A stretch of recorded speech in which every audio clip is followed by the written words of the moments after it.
Biz bardığımız böyle tazamız. Uşul жерде oturganımızda zaldın içinde hazır 50 adam oturabız. Barımız tazabız деп өзүбүз сезебиz. Tazabız деп сезебиz. Бирок ичиңерде эмне иш кылып атканыңарды өзүңөр билесиңер. Айрыкча жергиликтүү бийлик органдары, министрлер, урматтуу министрлерибиз, коллегаларым менен. Так, если кто-то не хочет работать в интересах государства, пожалуйста, дверь. Выходите, делайте бизнес, живите богато. Радуйтесь, никаких вопросов. Никто никому не мешает. Но госчиновник не должен жить богато. Имейте в виду. Госчиновник не может быть богатым. Это в принципе так. Анан мамлекеттик кызматка келип, аким болуп, губернатор болуп, министр болуп, байыймын деген мурдагы психологияны алып ыргытыш керек. Это уже не будет. Возврата к тем временам уже не будет, ребята. Мурда кандай эле? Мамлекеттик кызматка келгенде акча берип келгендер көп болгон. Билесиңерби? Акимдердин ставкалары бар эле, губернаторлордун, министрлердин ставкалары бар эле. Азыр бирөөнүрдөн бир тыйын, не то что там алыш, даже бирөөнүн оюнда жок, жетекчилердин. Жетекчилердин оюнда жок, бирөөдөн акча алыш. Так, следователь ушетип иште бергиледи. Иште бергиледи ушетип. Мына аким болуп келдиңер, лишь бы начинаете думать. Мэр болуп келдиңер, начинаете думать, как бы разбогатеть, где бы что-то взять. Аялыма машина алып берейин деп аракет кылып атасыңар. Так, маалыматтар бар. Балама үй алып берейин деп атасыңар Бишкектен, маалыматтар бар. Үй керекпи? Кайрылгыла. Кайрылгыла бул жака. Мына өкмөт башчысы кайрылгыла. Азыр мына президенттин өтө чоң жумушунун негизинде ипотекалар салынып атат. Бардык мамлекеттик органда иштегендерге үйлөрдү алып берели, бала чакаңар үйлөр жасап берели, керек болсо. Ипотекадан алгыла 20 жыл, 25 жылга 0,2-0,4%. Вот и все. Так честно жить лучше, чем бир жерден уурдап алып туруп, квартира алып берем, кызыма, балама, аялыма машина алып берем деп туруп, балия кылып атасыңар. Ошону этият болуңуздар. Кылмышка шериктеш болбош керек. Эгер кимдир бирөө биздин коллегалардан, арабыздан, же башкалардан кылмыш жасаган билинип атса, көрүнүп атса, же силер ошону сезип аткан болсоңор, сөзсүз маалыматты билдиришиңер керек. Это ваша обязанность. Остановить нашего коллеги от этих нарушений законодательства. Остановить его нужно. А не так, чтобы там вместе с ним пойти идти на нарушение. Дагы бир маселе, мамлекеттин кызыкчылыгы, урматтуу жетекчилер. Биз бул кылган ишибиздин бардыгын мамлекеттин гана кызыкчылыгы болуш керек. Мына азыр жолдор көп курулуп атат, чоң строительстволор башталып атат, мамлекетте чоң акчалар түшүп атат, бардык экономикага жумшалып атат. Ушул маалда ар бириңердин колуңарда өтө чоң жоопкерчиликтер башталат. Так. Анан кийин чечим кабыл алган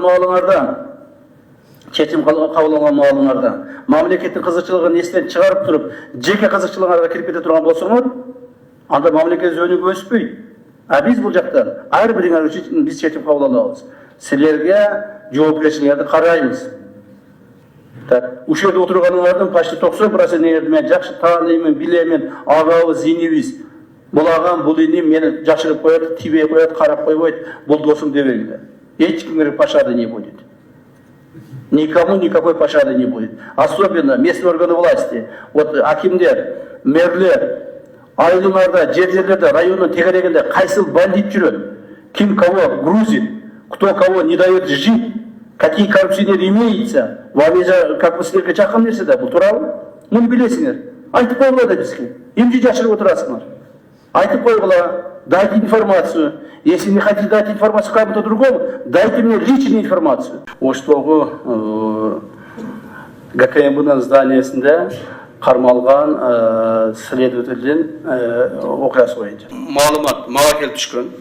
Биздин гражданыбыз ошол ГКМБнын бир тергөөчүсү чоң суммада акчаны требовать этип атат деп конкрет мага келип өзү заявление менин колума берген.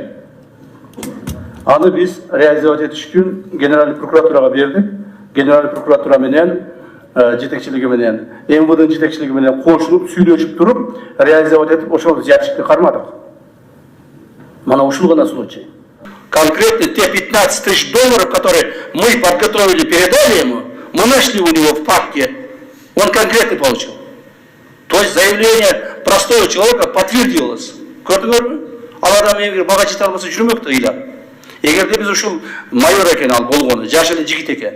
Эгер ошону токтотуп калбасак, мындан ары дагы көптөгөн, жүздөгөн адамдардын убалына калмак алчы. Канчалык адамды сыздатмак, канчалык адамды бейкүнө отургузмак, канчалык адамдардын акчасын алмак. Мына. Ал эми бул жерде көптөгөн адамдар, көптөгөн маалымат каражаттары ушул боюнча мамлекеттик органдарды туура эмес коомго маалымат бергендиги үчүн алардын жоопкерчилигин карап чыгыш керек. Вся операция, вся работа проводится под четким наблюдением и поручением президента нашего уважаемого. Все государственные органы должны этого знать и поддерживать решения президента и государственных органов. Андай кылбастан кээ-биркилер шыбыраша баштадыңар. Ой, мына уруш башталды, талаш башталды, тытыш башталды. Эмне болот экен, кандай болот экен деп тааныштарыңарга чала баштадыңар. Вы думаете, мы вас не слушаем? Я вам еще раз говорю. Все государственные органы, все руководители находятся под наблюдением. Бул жерде мына бардык мамлекеттик органдардын башчылары отурасыздар. Министрлерден баштап, жергиликтүү бийлик органдарынын башчылары, райондук, облустук администрациянын башчылары отурасыздар. Силер тараптан эмне болуш керек? Силер тараптан моралдык жоопкерчилик. Моральная ответственность, ребята. Раз вы стали руководителями, будьте руководителями. Малейшие сомнения по отношению руководителя будем принимать меры. И это поручение нашего уважаемого президента. Эч кандай бирөөлөрдүн жакыны, тууганы, жердеши, же болбосо чогуу кызмат иштегендиги, замым, же начальниким деген болбойт. Все, кто нарушает закон, особенно по части коррупции, будет приниматься немедленные меры. Кылмышка шериктеш болбош керек. Эгер кимдир бирөө биздин коллегалардан, арабыздан, же башкалардан кылмыш жасаган билинип атса, көрүнүп атса, же силер ошону сезип аткан болсоңор, сөзсүз маалыматты билдиришиңер керек. Это ваша обязанность остановить нашего коллеги от этих нарушений законодательства. Остановить его нужно. А не так, чтобы там вместе с ним пойти и идти на нарушение. Дагы бир маселе. Мамлекеттин кызыкчылыгы. Урматтуу жетекчилер.